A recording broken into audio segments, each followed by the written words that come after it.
Is semen retention a valuable practice? In order to answer that question, we have to consider individual dharma, or to put it simply, the nature of an individual. Because for some individuals, semen retention is a very powerful practice that is highly recommended if it's done correctly. But for others, it can be destructive. Just placing a blanket statement on a practice like semen retention, saying it's good or bad, misses the point of Tantra. Tantra is an individualized practice. It's experimental and experiential. And so, for some of you who are watching, semen retention will bring you to a deeper realization of the nature of your sexuality and how your sexuality interacts with your wider consciousness. For others, it might just become a distraction or an attachment that ultimately reduces your power. So for those of you who may benefit from semen retention, and there are many, here's how you do it properly. First, you need to distance yourself from the popular propaganda surrounding semen retention. Tantrics have practiced semen retention and other forms of sex magic for thousands of years. And these practices have been highly refined. There is an esoteric and an exoteric component to this practice. Now, in the popular practice of semen retention, like the no-fap movement, the focus is on the exoteric.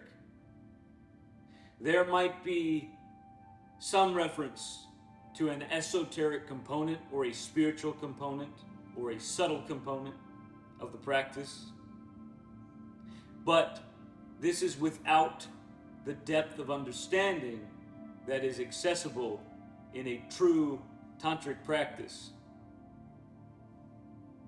One of the great mistakes that is repeated in the popular practice of semen retention is the idea that we as men are inherently sexually compulsive, and that there is nothing you can do to change your compulsive nature. All you can do is practice something like semen retention with the recognition that ultimately you have a biological drive to act upon your sexual urges in some way. Now, this is a lie. Through the practice of Tantra, you can overcome any compulsion. The compulsive aspect of male sexuality is the result of the presence of unrefined Shakti, or the unrefined, underdeveloped, divine feminine aspect of consciousness. We are born into the age of Shakti, and the present Yuga is the Kali Yuga. Within the Kali Yuga, the physical body, or the blood body, as we call it in Vyadra Yoga, is the foundation of consciousness. And with the blood body being the foundation of consciousness, all things that are physical are the immediate expression of one's consciousness.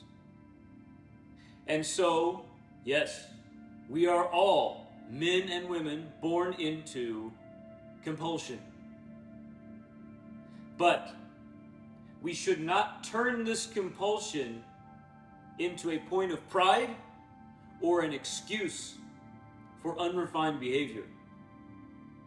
Because, yes, you may be born with a biological or a natural drive to pursue sexual expression. But this is only one half of your expression of sexuality.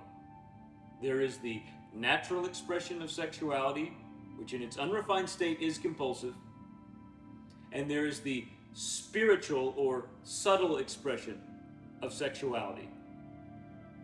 Now, one of the things that we do in Tantra Yoga is we recognize the presence of the unrefined Shakti aspect within our consciousness, and we perform exercises that are based upon experience and experimentation that have been proven to work through many, many years of intense practice and a tradition that's passed down from yogi to yogi.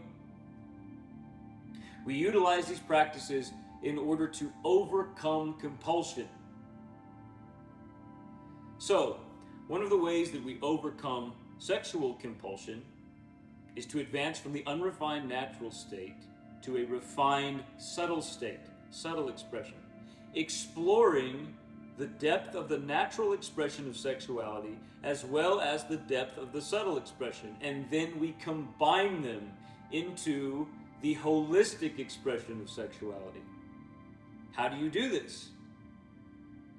Well, there are many methods that you can apply, but one method that I utilize with my students is to practice the Iron Serpent ritual.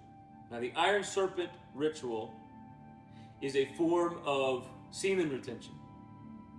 The idea behind the practice is that rather than restrict yourself from all stimuli,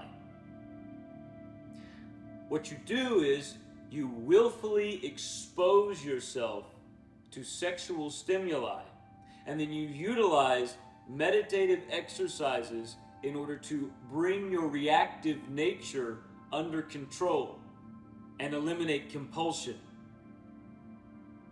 Now, this is quite different from the recommendations that you will receive from mainstream practitioners of popular semen retention.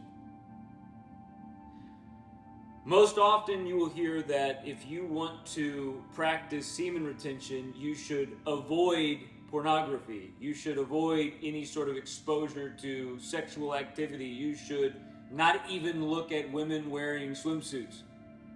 Because if you do this, your biological urges will overtake you, and the entire process will be for nothing.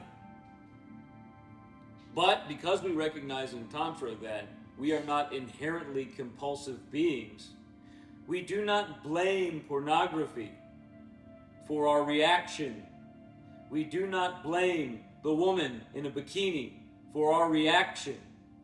We take responsibility for our consciousness, and in doing so, we are able to expose ourselves to stimuli that, yes, in an unrefined state causes a reaction, but we utilize techniques in order to overcome that reactive nature. And when you overcome that reactive nature, you are able to willfully direct sexual prana. Now, sexual prana is, to put it simply, sexual energy. It's very powerful, extremely powerful.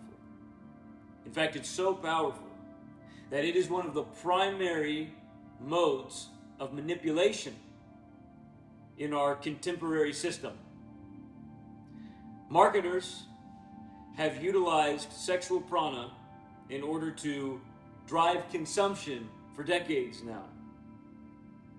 Until you practice the proper methods of tantric sex magic to overcome your compulsions, you won't know just how prevalent this manipulation is in the culture.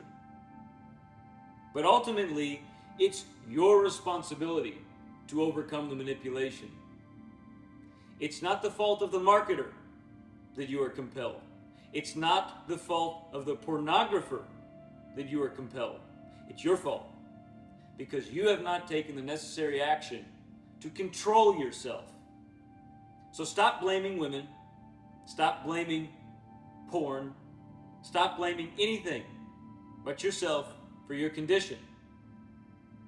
You need to take control of the sexual element of your consciousness. And if you can do this effectively, the benefits are immense. First, you will be able to choose when you want to expel sexual prana and when you want to keep it. Now, when you keep your sexual energy, you can direct it towards new ends, such as an artistic project or maybe some other form of physical exercise. If you can do this, if you can learn how to direct your sexual energy properly through tantric yoga, you will become incredibly powerful, and you will become far more attractive to women, because women can sense your compulsions. And if your method of semen retention consists of submitting to the fact that you are a biologically compelled animal and you have no means of escaping this other than through abstinence, your compulsions will still be present. Women will still be able to sense this. And you will not grow to the ultimate expression of your sexual power. What you have to do is you have to practice the Kriya method. You have to open up a flow, a meditative flow of consciousness, so that whenever you are exposed to something that may be a distraction in an unrefined state, you are able to absorb the distraction. It does not overtake you. So whenever you encounter a beautiful woman, your instinct will not be to abstain from interaction with that woman. Your instinct will not be to resent that woman.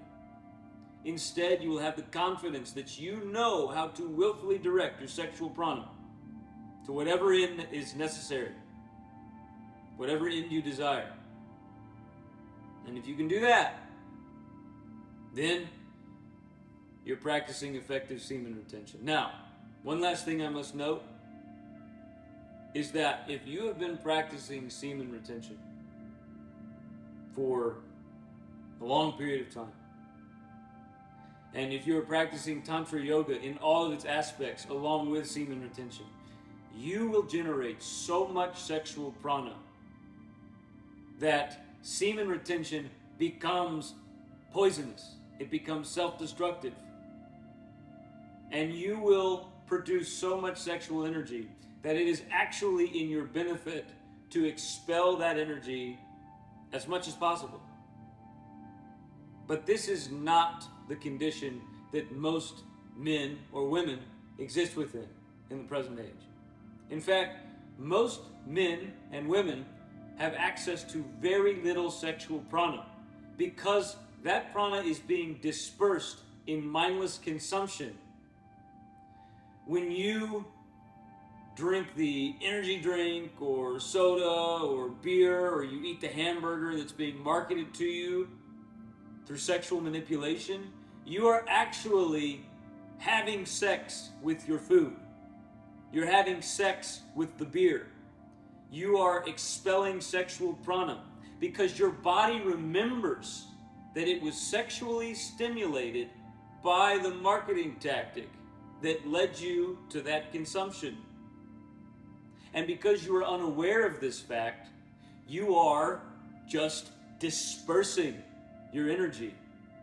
You're expelling your sexual prana outside of any sort of healthy sexual union. And this happens all the time. Capitalism is directed by sexual prana. So if you want to become truly autonomous and truly powerful, one of the ways that you can do this is to reflect. Reflect on your sexual nature and learn how to control it.